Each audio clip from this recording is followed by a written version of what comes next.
Merci à tous de votre présence. Je suis moi-même la présidente de la Manif pour tous, Ludovine de la Rochère.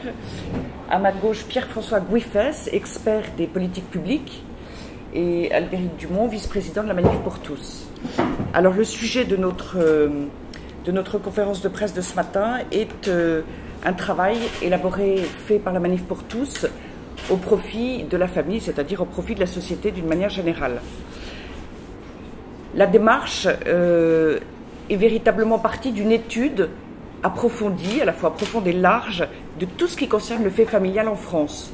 Nous avons bien sûr repris des données chiffrées à disposition d'une manière générale des Français, donc à travers l'INED, l'INSEE, le Conseil d'orientation des retraites, l'UNICEF, le Haut Conseil pour la famille, etc. Nous avons rassemblé ces données chiffrées pour avoir une idée de la situation en France aujourd'hui des enfants et des parents et des familles d'une manière générale et pour nous rendre compte aussi des évolutions en cours et puis de toutes les conséquences, de toutes les implications humaines, sociales et économiques de cette évolution, de la situation de la France, de la situation de la famille, pardon, et de cette évolution. Ces conséquences humaines, sociales et économiques sont bien sûr là aussi fondées sur des faits et des données chiffrées. L'objectif de cette démarche est lié au contexte depuis, j'allais dire, des dizaines d'années, c'est-à-dire que nous avons en France une politique familiale qui a été fondée en 1945 et qui, somme toute, depuis 1945, n'a jamais été repensée, revue, renouvelée. L'objectif est toujours le même. Et bien sûr aussi, nous sommes dans un contexte dans lequel il y a eu un très très grand nombre de mesures concernant la famille, on va y revenir, qui ont modifié la donne sur cette politique familiale. Mais en face de cela, nous voyons des candidats pour aux futures échéances électorales qui proposent de revenir sur certaines mesures, mais ça s'arrête là. J'allais dire, c'est juste retour en arrière et il n'y a pas plus de réflexion et d'approfondissement. D'où le travail que nous avons mené. Voilà, alors d'abord, on va évoquer avec vous le constat et le constat sur la situation. Oui, sur l'objectif. Le constat, qu'en est-il de la famille aujourd'hui en France? Alors, nous avons en France 17,9 millions de familles. Sur l'ensemble de ces familles, nous avons une très très grande majorité, plus de 75%, et qui sont des parents vivant avec leurs enfants. En France, 2 tiers des couples sont mariés, dont 2 tiers des Français vivent en couple, 2 tiers des adultes vivent en couple, dont 73% mariés, 4% pacsés, 23% vivant en concubinage. Et quant aux enfants, comme je le disais, plus de 75% d'entre eux vivent avec leur père et mère, en l'occurrence mariés. Donc c'est la situation très largement majoritaire en France. Alors cela étant dit, les choses évoluent et nous trouvons en France un nombre grandissant, croissant, de familles monoparentales et de familles recomposées. Alors vous avez les données chiffrées qui sont bien entendu très précisées, très fouillées dans le rapport, et puis vous avez une petite synthèse dans notre communiqué de presse.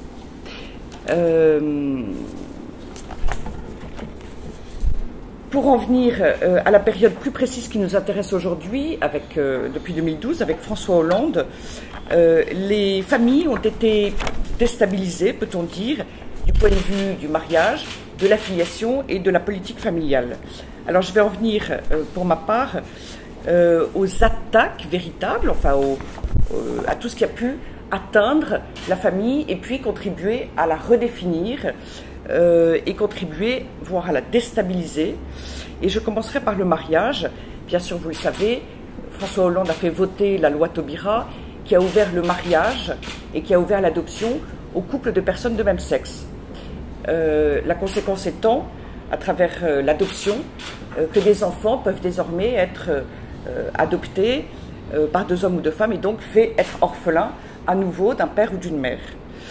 La loi Taubira entraîne pour conséquence, et nous le voyons depuis 3 ans, de grands débats et des avancées, pas à pas, vers la PMA sans père et la gestation pour autrui. Alors certes, elles ne sont pas légales, mais elles sont aujourd'hui largement tolérées par les pouvoirs publics. nous avons donc là une véritable redéfinition du mariage, qui n'est plus fondée sur le fait de fonder une famille, sur la finalité qui est de fonder une famille. Désormais, le mariage est focalisé sur le couple et non plus sur le couple et la filiation. Alors que le sens du mariage, c'est le couple et la filiation, puisqu'il s'agit de fonder une famille. Et d'ailleurs, les articles de loi lus par l'officier d'état civil au moment d'un mariage concernent presque tous les enfants à venir. Dans le cas d'un couple de 2 hommes ou 2 femmes, il n'y aura pas d'enfants à venir. En tout cas, le couple en question ne peut pas concevoir d'enfants ensemble. L'adoption, quelques mots sur l'adoption. L'adoption, c'est une institution qui vise à réparer un drame, à réparer, autant que faire se peut, une situation, c'est-à-dire qu'un enfant a perdu ses parents, eh bien on va le confier à nouveau à des parents, à un père et une mère dont il a besoin, évidemment. Alors aujourd'hui, c'est la même chose, l'adoption, eh bien, elle a changé de sens. Aujourd'hui, l'adoption, elle est même elle est détournée, c'est-à-dire qu'on conçoit des enfants sciemment orphelins, par exemple dans le cadre de la PMA sans père qu'on pratique à l'étranger, et ensuite on les adopte en France grâce à la loi Taubira. Ce que je veux dire par là, c'est qu'on a redéfini, ou il y a une perspective de redéfinition de la filiation. Et vous le savez bien, un député comme Erwan Binet et d'autres, bien d'autres, ont expliqué que la filiation devait être désormais non plus fondée sur la filiation au sens classique du terme, familiale, notamment biologique, mais pas seulement bien sûr, mais que la filiation devait être désormais fondée sur la volonté, sur le choix parental. Et certains, par exemple, je prendrai l'inter-LGBT, qui a été reçu le 30 juin dernier par François Hollande. L'inter-LGBT a pour revendication la redéfinition de la filiation pour qu'elle soit fondée sur le choix parental, quel que soit le genre des parents, quel que soit le mode de conception, donc PMA ou GPA éventuellement, et quel que soit le nombre de parents. Et cette perspective, elle se dessine dans ces mesures successives.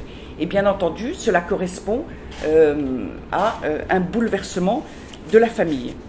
Alors, pour poursuivre l'état des lieux, je passe la parole à Pierre-François Gouifès sur les aspects complémentaires et plus techniques. Oui, juste pour reprendre quelques propos antérieurs de Ludovine, elle vous a donné au début, effectivement, et c'est dans le communiqué de presse, le nombre de familles, le fait que 73% des adultes vivent en couple, dont 73% mariés, et que 75% des enfants vivent dans une famille avec leurs 2 parents mariés.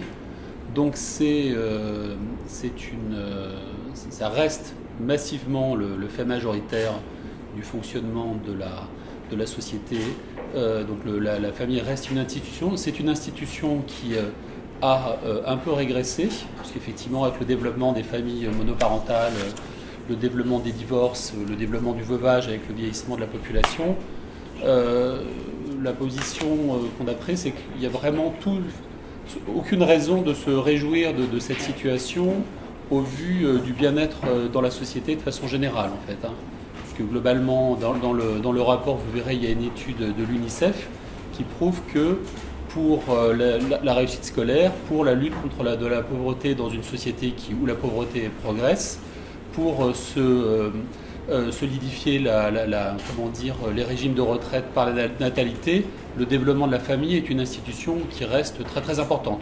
Donc globalement, pour le bien-être de la société dans son ensemble, préserver cette institution semble quelque chose de très important.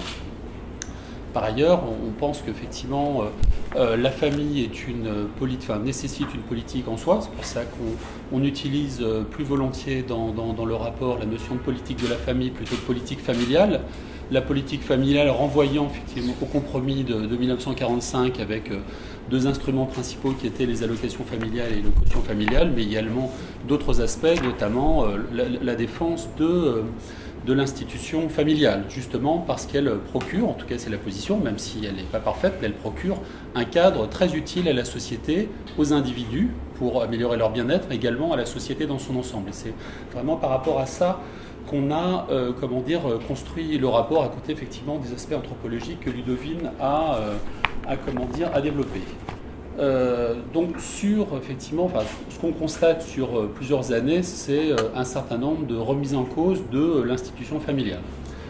la fin du caractère universel des allocations familiales, donc la fin du caractère universel de la politique familiale, donc envisagée par la gauche quand Lionel Jospin était Premier ministre et mis en œuvre sous le quinquennat de François Hollande, fait que globalement les allocations familiales deviennent un adjuvant politique de lutte contre la pauvreté, mais ne traite plus du tout de la solidarité horizontale entre les familles et ne traite pas notamment du fait que globalement il faut que deux ménages dans des situations générales comparables aient des avantages pour les familles qui ont plusieurs enfants.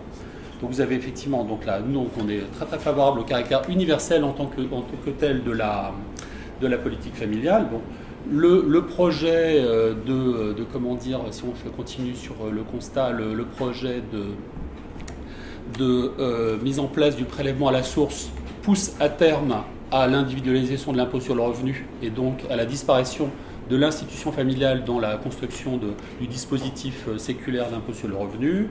Et puis vous avez d'autres dispositions comme effectivement la suppression des ayants droit de la sécurité sociale dans la loi de financement de la sécurité sociale de 1996, qui effectivement fait également disparaître dans le droit positif l'institution familiale, sans parler effectivement tout simplement de l'intitulé du ministère de Madame Rossignol, qui maintenant est le ministère des familles, justement pour un petit peu, qui d'ailleurs d'un point de vue symbolique affaiblit également l'institution familiale à laquelle on est très attaché parce qu'on pense qu'elle rend des services très utiles à la société. Et puis effectivement, avec objectivement une certaine cohérence, sous le quinquennat actuel, il y a eu globalement tout un ensemble de dispositions dans le champ des politiques sociales et de la politique fiscale très très défavorables aux familles. Donc ça, c'est relativement bien connu. Vous avez la réduction de la durée du congé parental, donc, qui est devenu le préparé. Vous avez la double baisse du quotient familial de l'impôt sur le revenu, qui est passé en 2 temps de 2336 € à 1500 €, ce qui fait, si on fait un calcul, pour une famille de 3 enfants qui paye l'impôt sur le revenu, à peu près 3500 € d'augmentation de l'impôt sur le revenu.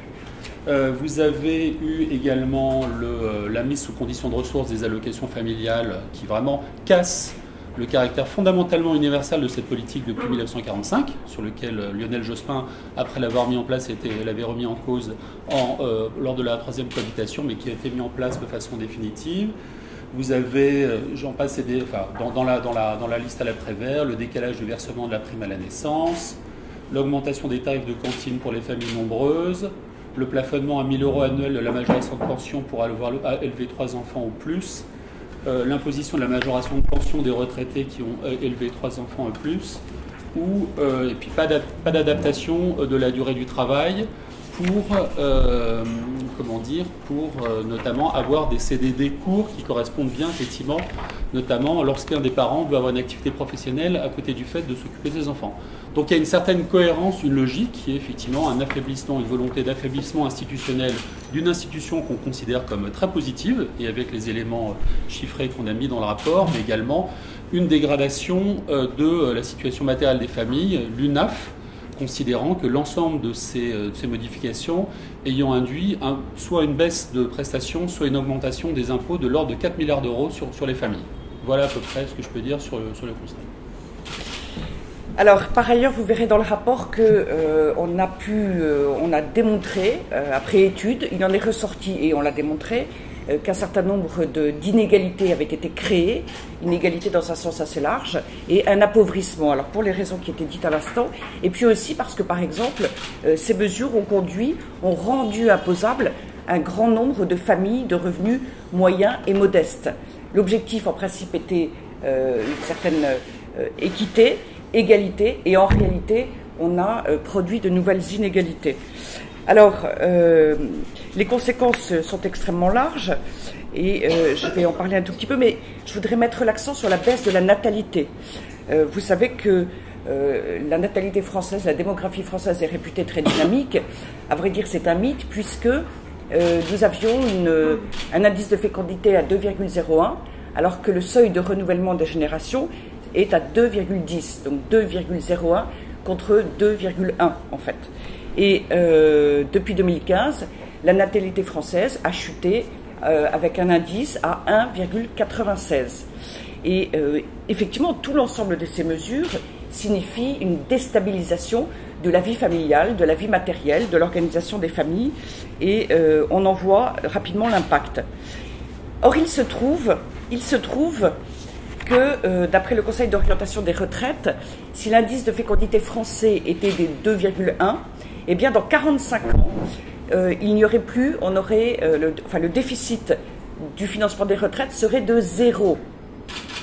Et au contraire, il serait du double si cet indice de fécondité était de 1,85. Autrement dit, à cet égard-là aussi, nous avons absolument intérêt à soutenir la famille pour l'avenir de notre société. Alors, quelques mots aussi sur la famille, quelques mots de rappel avant d'en venir à nos propositions. La famille, évidemment, elle accueille l'enfant, elle lui apporte affection, elle lui apporte éducation, elle assure ses soins, elle le protège, elle le sécurise, elle le sociabilise et elle le conduit à travers l'éducation vers le moment où il pourra aller à l'école et s'instruire. La famille, elle est un moteur de l'économie. C'est un investissement pour l'avenir à travers le financement des retraites, bien entendu. À ce sujet, il faut être conscient du fait que les Français qui n'ont pas d'enfants auront demain leur retraite financée grâce à ceux qui ont des enfants.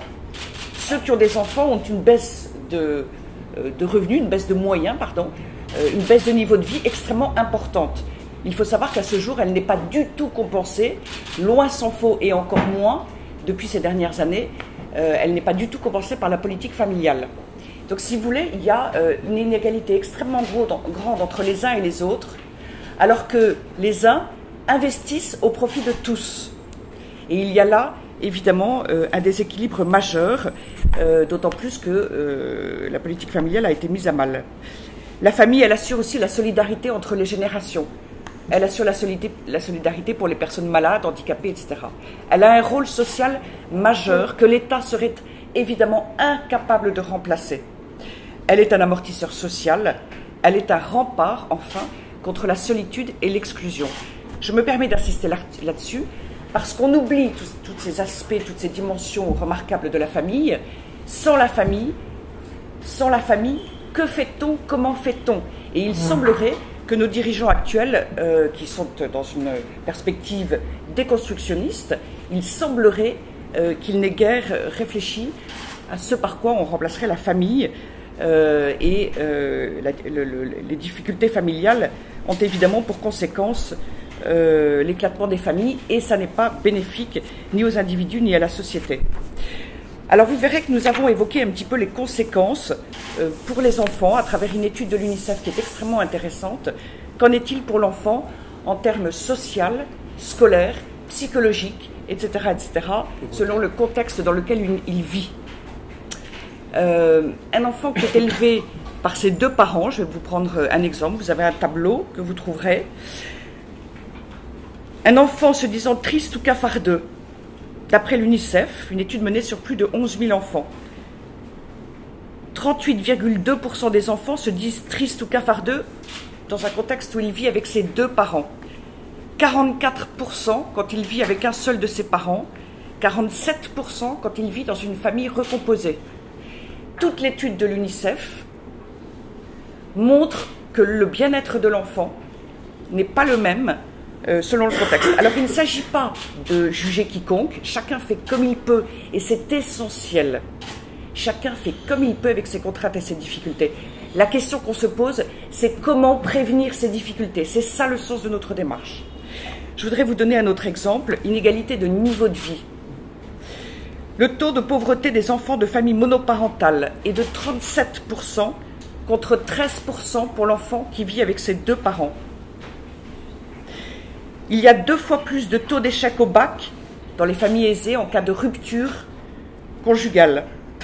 Chez les ouvriers, un enfant sur 2 quitte le système scolaire sans diplôme quand il a été élevé par sa mère, contre 1 sur 3 si les parents vivent ensemble.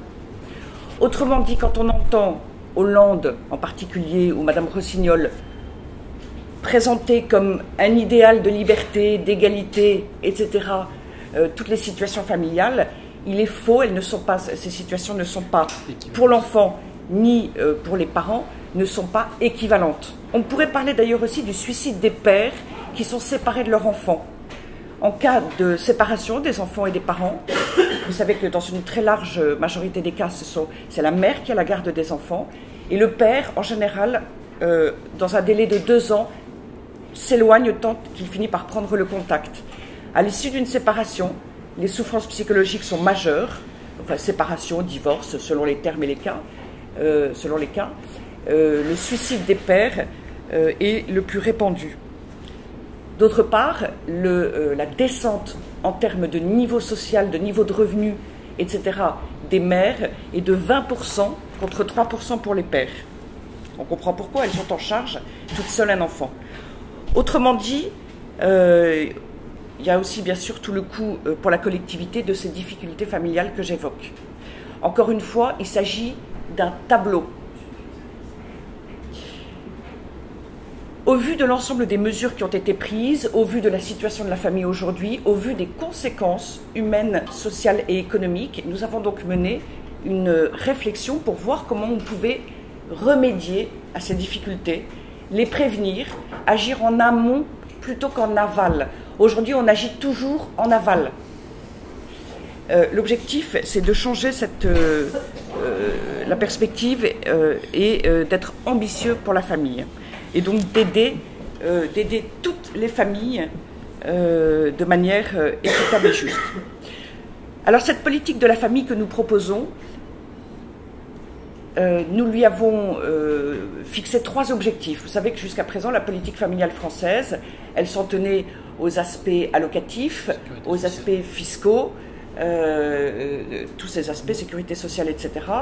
Et nous proposons d'ouvrir une politique de la famille en décloisonnant tous les champs d'action politique et en faisant intervenir tous les domaines. Cette politique familiale, elle avait aussi pour seul objectif le renouvellement des générations. Ça, c'est 1945. Et puis après, s'est ajouté la conciliation vie professionnelle, vie privée, qui était essentielle, mais qui n'est qu'un bout de la lorgnette, j'allais dire. Donc nous proposons de se fixer 3 nouveaux objectifs. D'abord, stabiliser l'institution familiale. L'enfant a besoin de stabilité. Et compte tenu de la situation, on peut se le fixer comme objectif. Deuxièmement, garantir la responsabilité parentale. Celle-ci est mise en difficulté à bien des égards, et nous y reviendrons. Et troisièmement, bien sûr, favoriser l'équilibre démographique. On l'a vu tout à l'heure, c'est extrêmement important pour l'avenir. Nous proposons 8 principes d'action. On ne peut pas mener une politique sans avoir des garde-fous, des principes qui nous guident sans cesse. Le premier de ces principes est l'intérêt supérieur de l'enfant. Il est de notre devoir, nous adultes, nous responsables, et eux politiques, il est de notre devoir tous de respecter avant tout l'intérêt supérieur de l'enfant. Ensuite, respecter l'universalité de la politique de la famille. Nous l'avons dit, la politique, jusque-là appelée familiale, est une question de solidarité horizontale. Ce n'est pas des plus riches vers les plus pauvres, c'est des familles sans enfants vers les familles avec enfants. Solidarité horizontale. Respecter la responsabilité des parents qui sont les éducateurs de leurs enfants. Les parents délèguent à d'autres, mais s'ils sont bien eux les éducateurs de leurs enfants, et leur liberté de conscience et de choix doit être respectée. Agir le plus en amont possible et pas seulement a posteriori. Tenir compte du fait familial dans toute politique. Faire valoir que la famille est nécessaire comme à la personne, comme à l'activité. Il serait temps, comme à la collectivité, pardon, il est important de montrer l'importance du fait familial dans la société, dans toute société. Agir avec responsabilité et prudence dans le domaine anthropologique et sociétal. Distinguer politique de la famille et politique sociale, c'est-à-dire le fait d'agir pour l'ensemble des familles et non pas de rentrer dans une politique sociale. En rappelant qu'en plus une politique sociale, elle a pour vocation, en principe, d'aider à des difficultés, le temps de se sortir de ces difficultés, ce qui est le contraire de la politique familiale qui dure de manière permanente. Alors, j'en viens maintenant aux propositions que vous avez sur ce communiqué de presse. Donc, 40 propositions. La première étant, la proposition numéro 1, étant d'inscrire dans la Constitution eh bien, le principe du respect de l'intérêt supérieur de l'enfant. À partir de là, beaucoup de conséquences et beaucoup de décisions peuvent être prises en confort. Et j'ajoute que ce respect de l'intérêt supérieur de l'enfant nous mettra en conformité avec nos engagements internationaux et bien sûr d'abord par la Convention internationale des droits de l'enfant. Pour rappel, l'article 7 de cette convention dit que l'enfant a le droit, dans la mesure du possible, bien sûr, sauf mort, abandon, drame, bien entendu, l'enfant a le droit, dans la mesure du possible, d'être élevé par ses parents. Eh bien, croyez-moi, ça change la donne quand on a bien en tête le respect de l'intérêt supérieur de l'enfant. Et encore une fois, c'est la moindre des choses. Ensuite, assurer le respect de la finalité de l'adoption. Aujourd'hui, elle sert à donner un enfant à des couples qui en veulent, alors qu'en principe, l'adoption, elle vise l'intérêt de l'enfant qui a perdu sa famille et on lui redonne une famille. Alors, réserver l'adoption aux couples hommes-femmes mariés, ce qui donc est une remise en cause aussi de la loi Taubira, autoriser par exception l'adoption dans le cadre intrafamilial, en fait, et donc la fermer aux célibataires, sauf le cadre intrafamilial. On avait ouvert l'adoption aux célibataires dans les années 50, en fait, dans la foulée de la guerre, il y avait beaucoup d'enfants qui avaient perdu leurs parents et qui étaient élevés par diverses personnes, que ce soit dans le cadre familial ou que ce soit par des religieux, etc., etc. Aujourd'hui, nous ne sommes pas dans cette situation. Pour votre information, il y a 25 000 couples agréés pour adopter en France aujourd'hui. Or, il y a moins de 3 000 adoptions par an. Il n'y a pas d'enfants à adopter. Donc, quitte à les confier à l'adoption, confions-les à un père et une mère. Recadrer la PMA, je le disais tout à l'heure, la PMA aujourd'hui, eh bien, dans les faits, on sent bien que le cadre légal est en train d'exploser. Le président de la République a lui-même dit le 30 juin dernier à l'inter-LGBT qu'il retirait une circulaire. Cette circulaire, c'est un rappel à la loi qui était adressé aux gynécologues obstétriciens. En principe, ce n'est pas parce qu'on retire une circulaire que la loi change. Mais on voit bien qu'il y a une volonté de laisser faire et sans respect pour la loi. Or, la PMA pour les couples de femmes et pour les célibataires, elle signifie un orphelin de père. Elle signifie des orphelins de père, orphelins de filiation paternelle, orphelins de grands-parents paternels et avec une lacune majeure en termes d'identité. Pour rappel, les orphelins de père ou de mère ou des deux sont des personnes qui cherchent souvent toute leur vie leur origine. Il y a eu hier soir une émission sur C'est dans l'air. En l'occurrence, ça concernait les naissances, les accouchements sous X. Ces parcours et ces témoignages étaient absolument poignants. On ne peut pas priver un enfant de père ou de mère de manière délibérée. Renforcer l'interdiction de la GPA, là encore, il y a un très très grand laxisme, une très grande tolérance. On nous parle d'intérêt supérieur de l'enfant, alors qu'en réalité l'enfant n'est de GPA à l'étranger, à l'état civil et la nationalité de son pays de naissance. La circulaire Taubira est absolument inutile. L'intérêt supérieur de l'enfant, c'est d'abolir, de lutter contre la gestation pour autrui. C'est aussi l'intérêt des femmes, du reste. Il y a beaucoup à faire dans ce domaine et en juillet dernier, la France a été à nouveau condamnée par la CEDH à propos de la GPA. Le gouvernement, la France, doit faire appel de cette nouvelle condamnation parce que la CEDH nous retire les moyens de lutter contre cette pratique. C'est inacceptable, encore une fois, en termes de respect des droits de l'homme. Ensuite, rétablir l'institution du mariage. Eh bien, pour lutter contre la PMA sans père et contre la gestation pour autrui, il y a aussi la nécessité d'abroger la loi Taubira et également, bien sûr, pour respecter le droit de l'enfant et le besoin de l'enfant, ne serait-ce que pour venir au monde, d'avoir un père et une mère. Alors, bien sûr, abrogation sans rétroactivité. D'ailleurs, l'article 2 du Code civil, l'abrogation est toujours pour l'avenir et jamais pour le passé. Nous proposons ensuite de promouvoir le mariage. Pourquoi ? Parce que, vous le verrez dans le rapport, le mariage est le cadre le plus stable pour la famille et donc pour les enfants. Voilà, promouvoir le mariage. Alors, il y a toutes sortes de mesures possibles que vous trouverez dans la liste des propositions. Il y a, j'évoque au passage, il y a une proposition de loi API, Autorité parentale intérêt de l'enfant, qui va être discutée à nouveau au Sénat, qui va arriver au Sénat dans quelques semaines, qui veut créer le statut du beau-parent. C'est un autre terme, mais c'est cela. En réalité, en France, existe déjà la délégation d'autorité parentale. Elle est peu connue et peu utilisée, et il faut la faire connaître. Ensuite, respecter le libre choix des parents. Les parents, je le rappelle, sont les éducateurs de leurs enfants. On n'a pas à imposer aux parents et donc aux enfants d'organisation particulière. On n'a pas à leur imposer non plus ce qu'on va, en termes en particulier de genre, de questions d'identité de genre.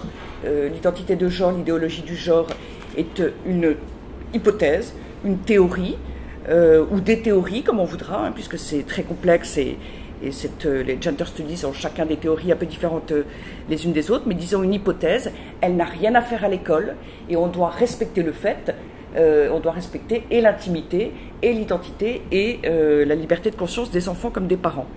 Et cette question de l'idéologie du genre, à vrai dire, nous avons été plus loin en disant qu'on devait réaffirmer et renforcer la neutralité idéologique de l'école.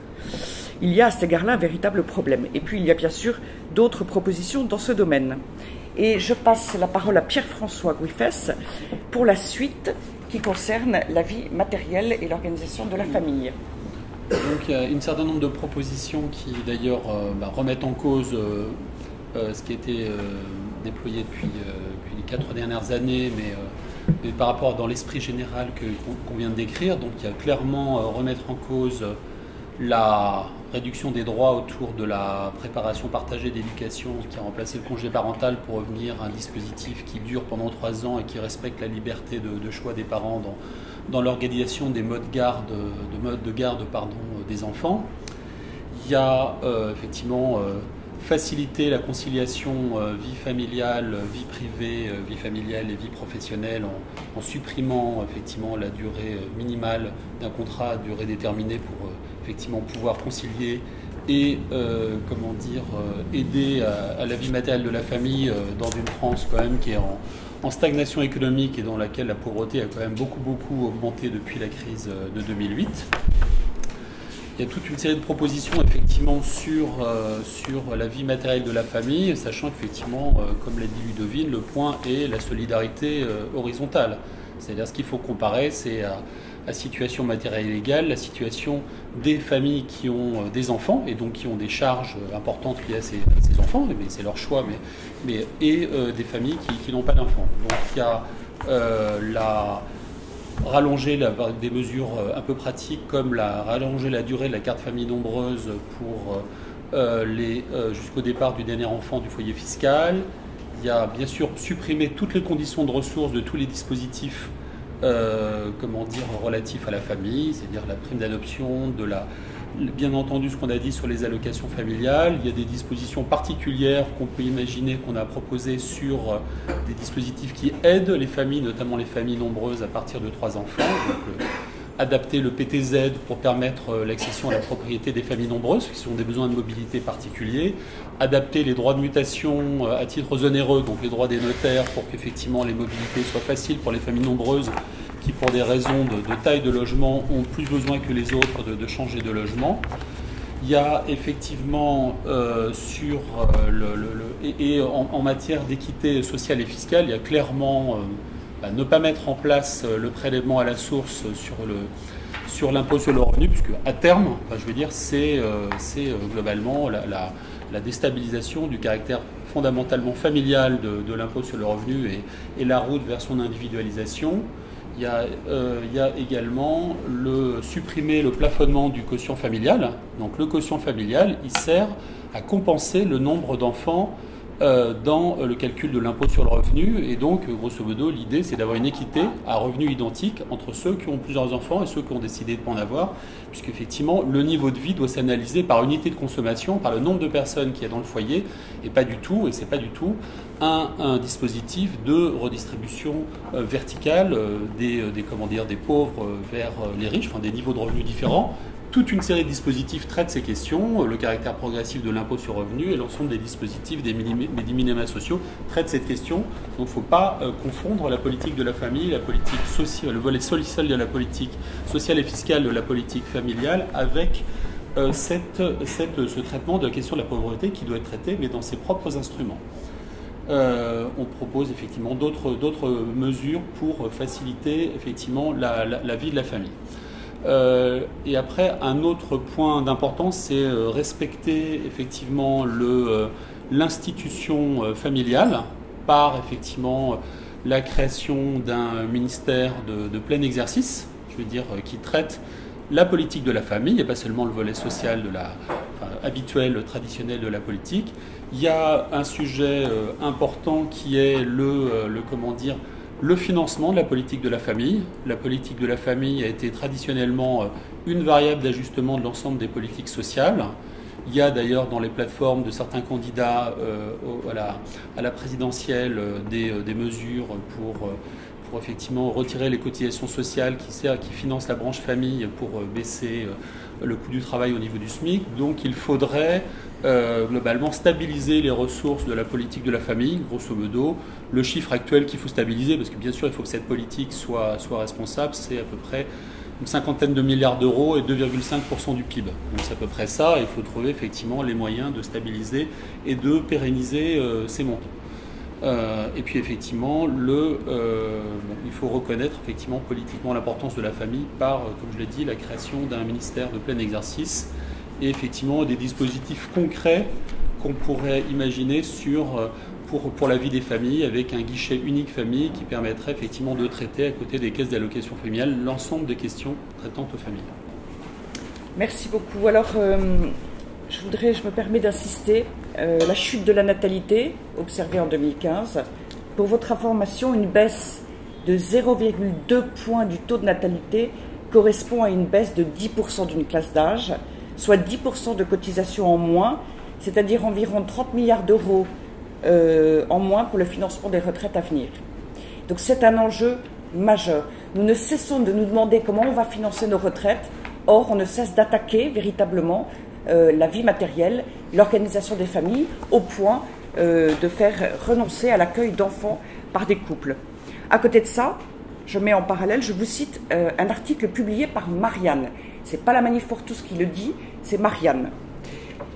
À propos du rapport de Terra Nova sur la politique familiale, rapport dont François Hollande s'est complètement inspiré dans ses mesures d'anti-politique familiale.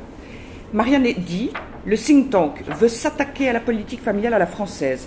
Sous couvert d'égalitarisme social, la Fondation met à mal les mesures visant à développer la natalité, qui est pourtant l'une des conditions de la croissance. On savait déjà que Terra Nova soupçonnait les ouvriers d'être devenus réactionnaires. Au vu de leur nouvelle étude, on peut se demander s'ils aiment les enfants. » Et à la fin, je passe les détails, mais vous l'avez dans le rapport, Terra Nova abandonne donc l'idée que la croissance et le progrès social d'un pays est en lien avec le niveau de natalité. Je mets en parallèle, encore une fois. Alors, juste quelques mots sur la dernière proposition. Nous invitons à réaliser, avec une commission d'évaluation indépendante, à réaliser une évaluation sur l'égalité filles-garçons à l'école. Pourquoi? Parce que, de manière tout à fait juste, la ministre de l'Éducation nationale a pour objectif l'égalité filles-garçons. On est bien d'accord. Si ce n'est que, nous le savons bien, il y a une confusion sur cette question de l'égalité. Il y a notamment une confusion entre les filles et les garçons, c'est pareil et on les traite pareil et on ne fait pas de différence, c'est comme s'ils étaient asexués, ce qu'on appelle l'idéologie du genre. Elle vise pour objectif, Najat Vallaud-Belkacem, l'égalité en faveur des filles, puisqu'elle considère, et en effet il y a de quoi considérer, que les filles sont discriminées à certains égards. Sauf que, à l'école, en l'occurrence, le niveau scolaire des garçons est nettement inférieur à celui des filles. Le niveau ensuite de diplôme est nettement inférieur, le niveau d'entrée dans les études supérieures, etc., etc. Il y a un véritable décalage entre garçons et filles, décalage qui va en s'agrandissant. D'après les études PISA, ce que je veux dire par là, c'est que l'objectif d'égalité qu'on s'est fixé, et l'égalité fondamentale, n'est peut-être pas fondé sur des faits constatés, réels, de ce qui se passe à l'école. Alors après, bien entendu, il y a des questions qui se posent, notamment en termes de salaire dans la vie professionnelle. Mais commençons par voir de manière indépendante et en prenant tous les critères, commençons par étudier cette égalité à l'école et ensuite on verra quelle politique mettre en œuvre. Mais il faut être fondé sur le réel. Pour conclure, Je voudrais rappeler que François Hollande a considérablement divisé la société française. Nous proposons de sortir des passions et nous avons pour cela mené un travail objectif. Alors certes, la manif pour tous, un certain nombre vont dire « Ah, c'est la manif pour tous, ils sont idéologues, ils sont tout ce que vous voulez ». Tout est là. Et il y aurait beaucoup de données chiffrées, beaucoup d'études qu'on aurait pu mettre encore. Les ressources sont considérables. Prenons le temps de les considérer, de les étudier, de poser les choses à plat et de travailler vraiment. La famille, elle est incontournable pour la société, pour son avenir, nous l'avons vu.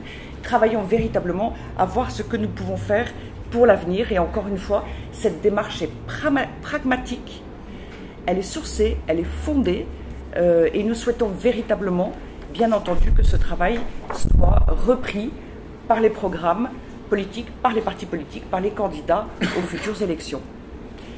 Je vous remercie beaucoup de votre écoute et bien entendu, nous sommes à votre disposition. On va vous remettre les rapports. Nous sommes à votre disposition pour vos questions.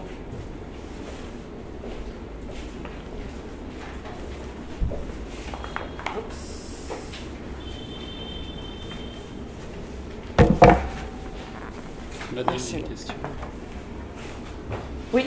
Est-ce que vous avez d'ores et déjà le sentiment que parmi les candidats déclarés, notamment la primaire à droite, plusieurs sont plus proches de cette plateforme? Vous en avez discuté avec eux? Est-ce qu'on en est encore au stade où vous présentez vos travaux et vous attendez de voir ce qu'il y a? Alors, à vrai dire, ce travail, il est né de plusieurs constats, mais notamment du fait, je le disais tout à l'heure, que pour le moment, les propositions qui concernent la famille, les propositions des différents candidats sont d'une pauvreté affligeante. Sans imagination, sans travail approfondi, et après tout, il nous a paru, après tout, pourquoi pas leur apporter un travail fondé, sourcé, etc., avec des propositions, puisque manifestement ce travail n'est pas fait. Et aucun think tank ne l'a fait. C'est une démarche qui est une première, c'est une démarche inédite, et nous allons aller maintenant à nouveau à la rencontre de tous les candidats et des partis pour en discuter avec eux. J'ai déjà des rendez-vous cette semaine. Et sur la loi Taubira, il y a quand même des positions qui sont relativement précises. Alors sur la loi Taubira, alors par ailleurs, pardon, j'ai pas. Il est vrai aussi, à travers je rencontre beaucoup les politiques, je vois bien en discutant avec eux que rien n'est figé pour le moment, que les programmes vont encore beaucoup évoluer. Et donc, pour nous, rien n'est acté et définitif. Et au contraire, c'est maintenant que s'ouvre une période majeure. C'est vrai, vous avez raison, il y a quelques différences d'un candidat à l'autre, c'est tout à fait juste. Mais pour le moment, on vient tout juste de connaître, en ce qui concerne la primaire de la droite et du centre, on vient tout juste de connaître le nom exact des candidats qui seront en lice. Voilà, donc la question des programmes, c'est maintenant qu'elle va être véritablement en cause, en jeu. Que la campagne va se lancer. Que la campagne va commencer, absolument. Vous n'avez pas de proximité ou de soutien Alors, de toute façon, nous nous adressons à tous les partis et à tous les politiques. Quoi qu'il arrive, la famille, on le disait, la France, c'est 17,9 millions de Français, de familles, pardon. Autant dire que la famille, elle ne se réduit pas à un parti politique ou à une campagne électorale. Est-ce que, comme pour les municipales, vous allez faire une charte? Alors, on va lancer dans quelques semaines un site internet boomerang2017.fr sur lequel nous allons reprendre uniquement avec des verbatims, donc sans commentaire, les positions très précises des candidats sur les sujets qui nous intéressent. Et également sur ces 40 propositions. Donc il n'y a pas de signature, il n'y a pas d'engagement Non, ce sera pas de... Voilà, on ne va pas opérer de cette manière-là. Pourquoi vous ne faites pas cette manière, cette méthode? Vous l'aviez fait notamment pour les municipales, peut-être pour les départementales ou les régionales, je me souviens plus très bien. Est-ce que c'est parce que ça n'avait pas donné les effets escomptés? Alors en fait, on s'est rendu compte, on l'a fait pour les municipales, pour les européennes et pour les départementales, et on s'est rendu compte que l'efficacité avait été remarquable pour les municipales. Et puis après, on s'est rendu compte parfois d'une certaine utilisation politicienne. Une fois que le dispositif était connu, la spontanéité des réponses, et donc l'aspect véridique des réponses, sincère, n'était plus le même. Et donc il fallait agir différemment. Et donc pour les régionales, nous avions lancé des meetings. Donc nous avions interrogé les candidats, mais là, à l'oral devant le public. C'était une autre manière de le faire. Voilà. Donc là, ce sera juste une simple information au public, à l'internaute. Exactement. Les électeurs pourront voir en un clic quelles sont les positions de chacun des candidats sur chacun des sujets qui nous intéressent, famille, éducation. Et encore une fois, ce sera objectif, sans commentaire de notre part. Et quand vous dites l'utilisation politicienne par certains candidats, est-ce qu'il y a un parti plus que d'autres ou des candidats Non. D'accord. En campagne électorale, vous savez bien que les... Bien sûr, après ça. Voilà. Alors quelquefois, bien sûr, il faut jouer de l'opportunisme des politiques, bien sûr. Hein. Là, en l'occurrence, c'était contradictoire avec le sens de la démarche. Et puis, je vous évoquerai les élections européennes. Nous avons eu beaucoup de signataires de la Charte pour les européennes, mais les députés européens aujourd'hui, et en l'occurrence, notamment du côté des Républicains, ensuite, ils votent de manière absolument contradictoire avec leurs engagements. Donc, il faut donner davantage de visibilité et aux engagements de campagne, et ensuite à la cohérence dans les décisions et les votes et les actes.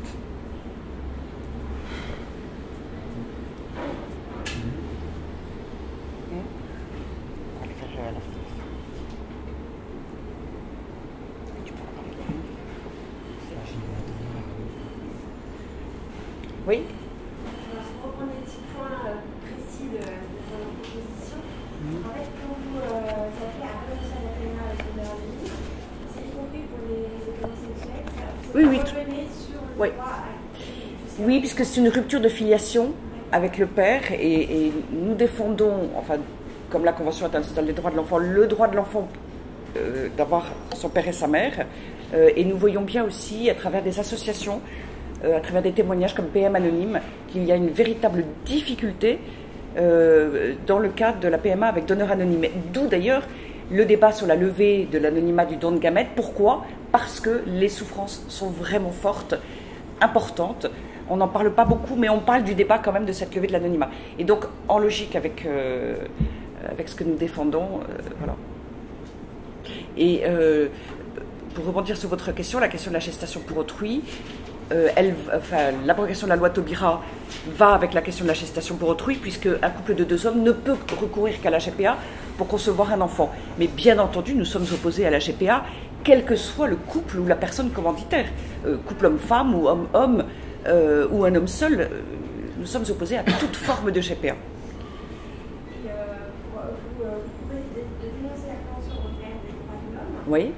C'est une mesure assez forte. Oui. Vous n'avez pas peur Écoutez, deux des candidats, en l'occurrence deux des candidats des Républicains envisagent de le mettre dans leur programme, et l'Angleterre aussi envisage de dénoncer notre protocole, notre accord avec la Convention européenne des droits de l'homme, avec la Cour européenne des droits de l'homme, en sachant que ça n'oblige pas l'État en question à sortir du Conseil de l'Europe.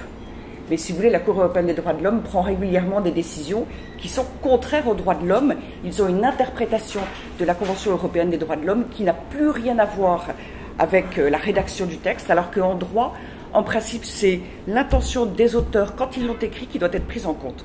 La CEDH se comporte de manière aberrante. Ces décisions sont parfaitement contradictoires avec les droits de l'homme, et à un moment donné, il faut prendre des décisions un peu fortes. Je reviens sur vos rencontres avec des politiques. C'est dans le cadre de la primaire ou de la présidentielle? Vous dites que vous allez rencontrer plusieurs... De toute façon, de la présidentielle, la perspective, c'est la présidentielle, mais vous avez raison, il y a l'étape très importante dans cette procédure, dans ce process des primaires, de la primaire.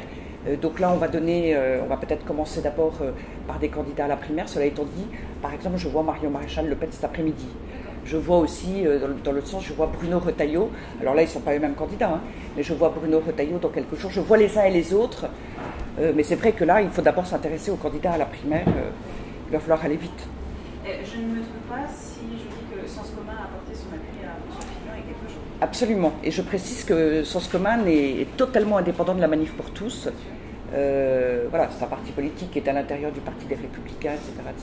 Formé par des anciens de la Manif pour tous. Alors il y a 5 fondateurs, 2 ont été cadres à la Manif pour tous, mais 2 sur 5.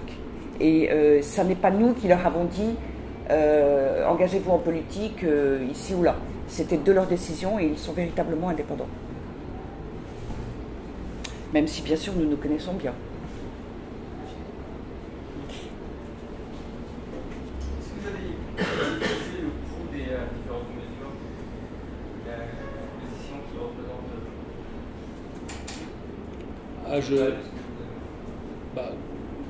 moi je vous ai donné je vous ai donné un chiffrage qui est celui de l'UNAF sur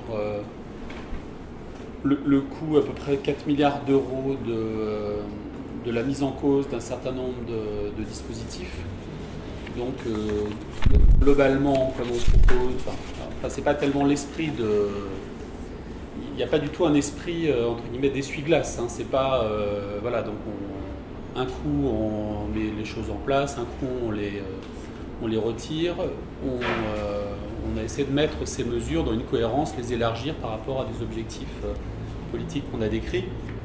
Mais globalement, ça serait un coût relativement significatif. Je pense que c'est de l'ordre de quelques milliards. On n'a pas un chiffrage précis, on aurait pu le faire, mais globalement, je crois que typiquement le coût de la baisse du quotient familial, c'est entre 1,5 et 2 milliards d'euros. Donc comme nous, on propose le déplafonnement du quotient familial, plus de référence à un plafonnement du quotient familial, donc effectivement, c'est quelque chose qui coûte à peu près de la même ordre d'idée.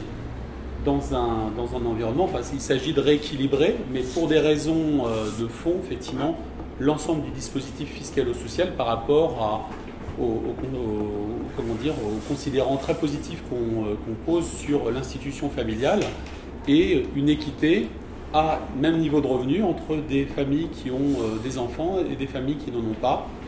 Les uns, voilà, c'est à peu près ça. C'est pas du tout neutre. C'est pas du tout neutre en matière de montant budgétaire. Alors, si vous le permettez, je voudrais insister sur 3 choses. D'abord, nous ne réclamons pas d'avantages. On n'est pas dans une démarche syndicaliste, je caricature. Ça n'est pas le sens global de la démarche. On n'est pas là pour demander de l'argent et on sera satisfait quand on aura de l'argent. C'est quand même important de le dire. D'autre part, la famille, c'est un investissement, c'est vrai, pour les parents et pour l'État et pour l'ensemble de la société, mais un investissement incontournable pour l'avenir et dont les bénéfices seront beaucoup plus importants ensuite. Et d'autre part, l'essentiel des propositions n'a pas en tant que tel de coût. L'essentiel des propositions concerne des aspects juridiques, des aspects culturels, des aspects politiques.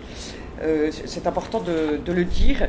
Et nous avons renoncé à certaines propositions qui auraient pu être coûteuses, trop coûteuses. Voilà, puis il y en a qui étaient incontournables. Et la dernière chose, une société, la famille est un facteur de stabilité. La société d'aujourd'hui, la crise actuelle nous déstabilise beaucoup. Notre société est déstabilisée, elle a besoin de la stabilité qu'apporte la famille. Et bien sûr, au plan personnel, l'enfant en a un besoin incontournable. Voilà, donc c'est véritablement un investissement, j'allais dire incontournable. C'est un pilier, ça doit être le centre même de la politique. Alors après, on aurait pu faire le lien d'ailleurs avec l'emploi, avec beaucoup d'autres domaines qui sont indispensables à la famille, bien sûr. Mais globalement, et ça s'inscrit, même si effectivement, ça s'inscrit quand même dans ce qu'on voit dans un certain nombre de plateformes sur la baisse de la fiscalité, pour la faire courte, dont je rappelle quand même qu'on est devenu absolument les champions du monde, incontestés. On a les niveaux de prélèvements obligatoires les plus élevés du monde. L'impôt sur le revenu est passé de 50 à 70 milliards en prélèvement depuis 2011. Donc globalement, effectivement, ce qui est souhaité, c'est qu'un volet de la baisse de la fiscalité sur les ménages soit affecté effectivement aux familles, notamment aux familles à partir de 3 enfants, compte tenu effectivement des avantages généraux qu'on trouve à la protection et à la défense de cette institution utile pour les individus et pour la société. Alors, avant de terminer, quelques mots sur les événements à venir de la Manif pour tous. Oui, donc en attendant la manifestation du 16 octobre prochain, la Manif pour tous a donné rendez-vous à ses cadres et ses militants le week-end prochain pour notre 4e université d'été. Donc après Vincennes, Palavas-les-Flots, Quiberon, c'est à Étiolles que nous nous retrouverons ce week-end, les 17 et 18 septembre. Le samedi sera une journée consacrée à la préparation de la manifestation du 16 octobre et le dimanche, donc plusieurs intervenants, notamment un débat à noter sur la logique transhumaniste entre le professeur Laurent Alexandre et Tugdual Derville. Donc voilà, vous recevrez dans les heures qui viennent, une invitation pour cette journée. Et donc voilà, ça va être sur le thème de la filiation, la famille, l'éducation et l'identité. Donc voilà, c'est un rendez-vous annuel que nous avons souhaité maintenir malgré l'imminence de la manifestation, que c'est l'occasion pour tous les cadres de toutes les provinces du mouvement de se réunir ce week-end-là, de faire le point ensemble et d'aborder la stratégie à mener, les actions à mener dans l'année qui suit. Voilà. Vous serez bien évidemment les bienvenus. Voilà. Alors, avec Héloïse Pamard. Héloïse, est-ce que tu peux donner, je vous fais distribuer des tracts de la manif du 16 octobre, puisque derrière vous avez exactement les revendications, les raisons exactes de cette manifestation. Comme ça, vous avez les éléments. Merci à tous de votre écoute.